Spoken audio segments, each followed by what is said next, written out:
जय हिंद दोस्तों। आज जो मैं आपको बताने जा रहा हूँ वो बहुत ही खास है और हर व्यक्ति का काम का है। आपका काम का अगर नहीं भी हो तो आपके घर में किसी के काम के हो सकता है, आपके दोस्तों का काम के हो सकता है, आपके समाज में किसी काम के हो सकता है, आपके रिश्तेदार का काम के हो सकता है। किसी न किसी व्यक्ति को ये काम आएगा ही आएगा। ये बहुत ही महत्वपूर्ण काम है।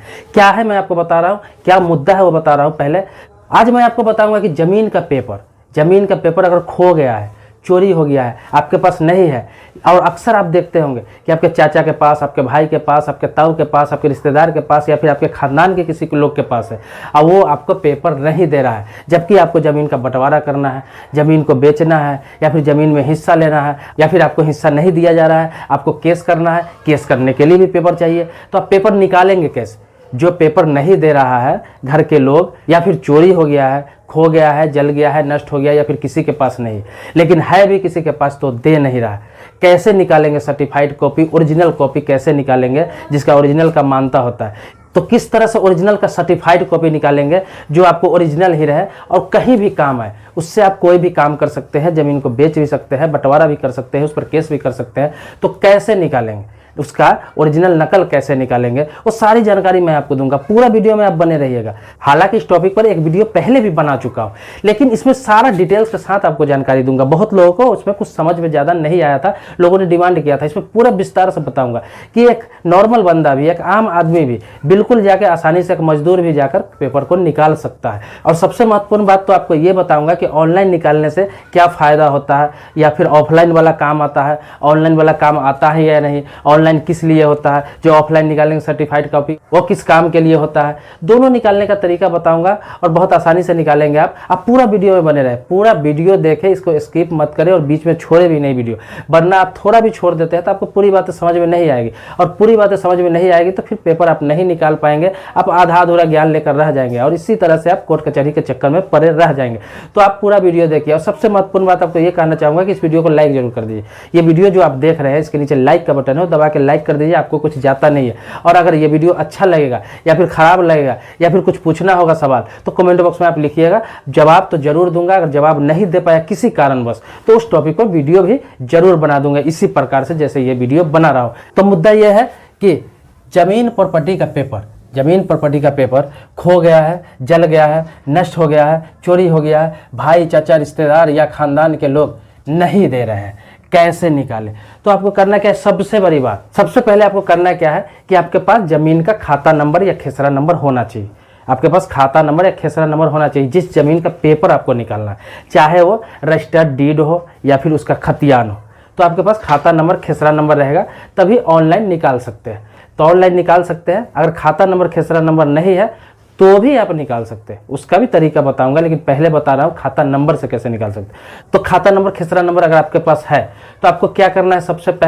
सबसे पहले करना है कि ऑनलाइन उसको देख के, उसका खतियान है तो खतियान निकाल लेना है। खतियान अगर नहीं निकालना है, खानदानी ज़मीन नहीं है, अगर रजिस्ट्री किया हुआ है दादा के नाम से, परदादा के नाम से या पिता के नाम से, तो रजिस्ट्री का मतलब केवाला आपको निकालना पड़ेगा। तो केवाला निकालना चाहते हैं तो वो भी ऑनलाइन है, ऑनलाइन निकाल सकते हैं बहुत आसानी से। किसी भी साइबर कैफे पर जाके आप निकलवा सकते हैं, लेकिन मैं आपको सजेस्ट करूँगा कि ऑनलाइन के चक्कर में ना पड़े। ऑनलाइन सिर्फ देखने के लिए होता है। बहुत लोग कहते हैं, कमेंट में भी कहते हैं कि भाई साहब ये तो ऑनलाइन निकल जाता है, आसानी से निकल जाता है, केवाला निकाले, रजिस्टर्ड डीड निकाले, बैनामा निकाले, सब ऑनलाइन निकल जाता है। लेकिन उन्हें ये चीज़ मालूम ही नहीं है कि ऑनलाइन जो पेपर निकलता है, चाहे वो केवाला हो, बैनामा हो, रजिस्टर्ड डीड हो, या फिर खतौनी हो, या फिर खतियान हो, वो आपको सिर्फ और सिर्फ देखने के लिए होता है, सिर्फ और सिर्फ देखने के लिए होता है। वो कहीं काम नहीं आता है। उस आधार पर न कहीं आप केस कर सकते हैं, कोर्ट में फाइल कर सकते हैं, ना ही उस आधार पर आप तहसील में, अंचल कार्यालय में बंटवारा फाइल कर सकते हैं, और ना ही उस पेपर के आधार पर कोई भी काम कर सकते हैं। वो ऑनलाइन जो डाला हुआ है, ऑनलाइन का मतलब क्या होता है आप समझ सकते हैं। ऑनलाइन होता है सिर्फ सर्टिफाइड करने के लिए, देखने के लिए कि हाँ ये ज़मीन का खाता नंबर ये है, खेसरा नंबर ये है, रकबा ये है, इतना ज़मीन है और ये मेरे नाम से या किसके नाम से है, जिसके नाम से, वो सिर्फ देखने के लिए होता है। उसका प्रिंट निकाल लेंगे तो वो तो जीरोक्स कॉपी होता है, प्रिंटेड कॉपी होता है, वो कहीं काम नहीं आएगा। इसलिए काम नहीं आएगा, पेपर तो आपने ऑनलाइन निकाल लिया, ना वो सर्टिफाइड है, ना वो वेरीफाइड है, कुछ भी नहीं है। ऑनलाइन सिर्फ देखने के लिए होता है। पहले आपके जानकारी के लिए बता दूं, तो आपको निकालना कैसे है? ऑफलाइन निकालना है, ओरिजिनल निकालना है। वो ओरिजिनल होता है जो रजिस्ट्री ऑफिस से निकलेगा और सर्टिफाइड कॉपी होगा, उस पर सब रजिस्ट्रार का मुहर होता है, सिग्नेचर होता है, और वो स्टाम्प पेपर पर ही निकलता है। तो आपको इसके लिए क्या करना है आपको बता रहा हूँ। तो आपके पास अगर खाता नंबर, खेसरा नंबर है, खाता नंबर खेसरा नंबर है और आपको रजिस्टर्ड डीड निकालना है, केवाला निकालना है, बैनामा निकालना है। तो इसके लिए आपको करना क्या पड़ेगा कि आपके ज़िले का जो रजिस्ट्री ऑफिस है, जहाँ रजिस्ट्री होता है, वहाँ पर आपको एक आवेदन देना है। इस खाता नंबर खेसरा नंबर का मुझे सर्टिफाइड कॉपी चाहिए। क्या चाहिए? सर्टिफाइड कॉपी चाहिए। जो ओरिजिनल का नकल होता है वो भी स्टाम्प पेपर पर ही निकाल के दिया जाता है। उस पर सिग्नेचर मोहर सब रजिस्ट्रार का होता है। जो सब रजिस्ट्रार आप जानते हैं, जो ज़मीन को केवाला करते हैं, बैनामा करते हैं, रजिस्ट्री करते हैं, जिनको पावर होता है, तो उनके सिग्नेचर के साथ, मुहर के साथ आपको मिलेगा। तो सर्टिफाइड कॉपी होता है। तो आवेदन करेंगे तो 2-3 दिन का आपसे टाइम लिया जाएगा।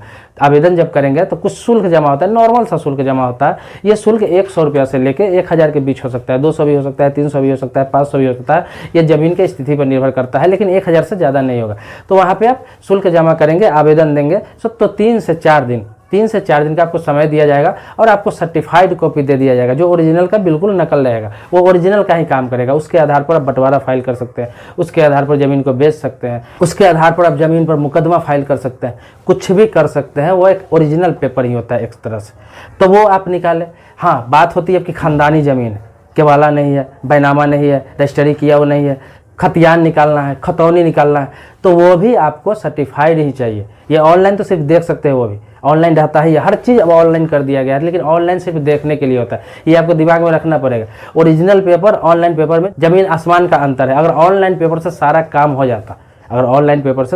हो जाता, केस फाइल हो जाता, बंटवारा दाखिल हो जाता, सब कुछ हो जाता, तो ऑनलाइन पेपर से तो ऑफलाइन की ज़रूरत क्या थी। घर में कोई जो रजिस्ट्री होता है, केवाला होता है, ज़मीन खरीदा जाता है, बेचा जाता है, हर कोई सदस्य ऑनलाइन निकाल के अपने पास रख लेता है, उसी के आधार पर सारा काम कर लेता है। लेकिन नहीं, सर्टिफाइड कॉपी जो होता है वो ओरिजिनल माना जाता है। ऑनलाइन सिर्फ देखने के लिए होता है। वो प्रिंट निकाल के आप देख सकते हैं, अपने पास रख सकते हैं। तो वो भी जो खानदानी है, ज़मीन खानदानी है, तो उसका भी आप इसी प्रकार से निकाल सकते हैं। उसका भी आपको खाता नंबर खेसरा नंबर के साथ आवेदन देना होगा और आपको खतियान जो होगा, ये खतौनी होगा, आपको निकाल के दे दिया जाएगा। आसानी से उपलब्ध हो जाता है। रजिस्ट्री ऑफिस में काउंटर भी होता है। मे आई हेल्प यू का एक काउंटर होता है, जो हर रजिस्ट्री ऑफिस में होता है। अगर आप जाएंगे तो किसी से पता कर सकते हैं। ऐसे आपको जब एंट्री करेंगे तो आपको अंदर मिल ही जाएगा रजिस्ट्री ऑफिस में, तो वहाँ मिल जाएगा। तो वहाँ आप आवेदन करेंगे। आवेदन एकदम सिंपल भाषा में लिखना होता है। सब रजिस्ट्रार के नाम से आवेदन लिखेंगे, सेवा में सब रजिस्ट्रार महोदय, और उसके बाद अपने जिला का नाम लिखेंगे और रजिस्ट्री ऑफिस का नाम लिखेंगे। उसके बाद विषय लिख देंगे कि मुझे खतियान चाहिए,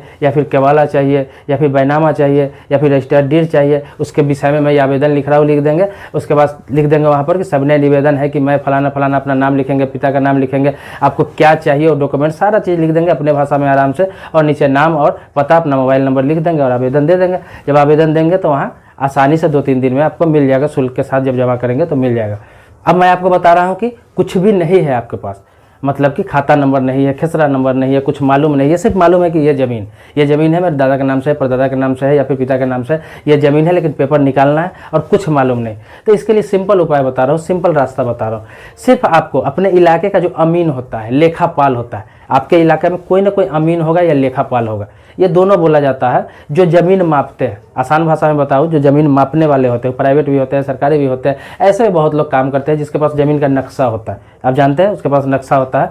तो ज़मीन मापी करने वाला जो अमीन होता है, लेखापाल होता है, उससे संपर्क आपको करना है, उससे संपर्क करना है, मिलना है। आपके गाँव में भी होगा, उसको आपको ज़मीन बता देना है कि फलाने जगह ज़मीन है। उससे क्या करेगा, वो सिर्फ ज़मीन बताएंगे, उतना ही से वो समझ जाएगा। और अपने नक्शा में, जो उस एरिया का नक्शा उसके पास होता है, उस नक्शा में वो देखेगा वो ज़मीन। नक्शा में ज़मीन का खेसरा नंबर होता है, तो खेसरा नंबर आपको दे देगा। सिर्फ खेसरा नंबर से अब आपको करना क्या है, खेसरा नंबर से अब आपको चाहिए खाता नंबर, रकबा भी चाहिए, कितना ज़मीन है, ये सभी जानकारी लेना है। तो रकबा कितना है वो भी बता देगा आपको अमीन, लेखापाल बता देगा कि जो ज़मीन नापने वाला है वो बता देगा आपको कि ये खेसरा नंबर है और इतना ज़मीन है। अब आपको चाहिए खाता नंबर, बच गया खाता नंबर।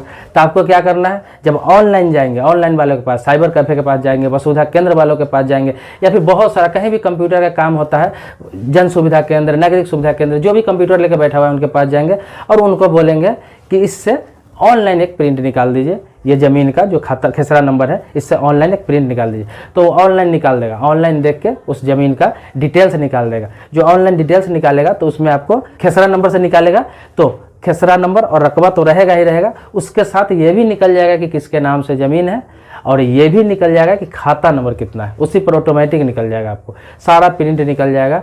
तो ये वहाँ पर आप देख सकते हैं, निकाल के प्रिंट अपने पास रख सकते हैं। तो ये तो मैंने आपको बताया कि सिर्फ देखने के लिए होता है। तो आपको आसानी से मिल गया खाता नंबर, खेसरा नंबर से खाता नंबर भी मिल गया, रकबा भी मिल गया, किसके नाम से है वो भी मिल गया, आपको सारा चीज़ पता चल गया कि कितना ज़मीन है, क्या है। अब क्या करेंगे कि वो प्रिंट अपने पास रखेंगे और वो लेकर जाएंगे फिर रजिस्ट्री ऑफिस। फिर वही काम करना है आपको, वो लेकर जाएंगे रजिस्ट्री ऑफिस, खाता नंबर, खेसरा नंबर, रकबा, नाम आपको तो मिल ही गया।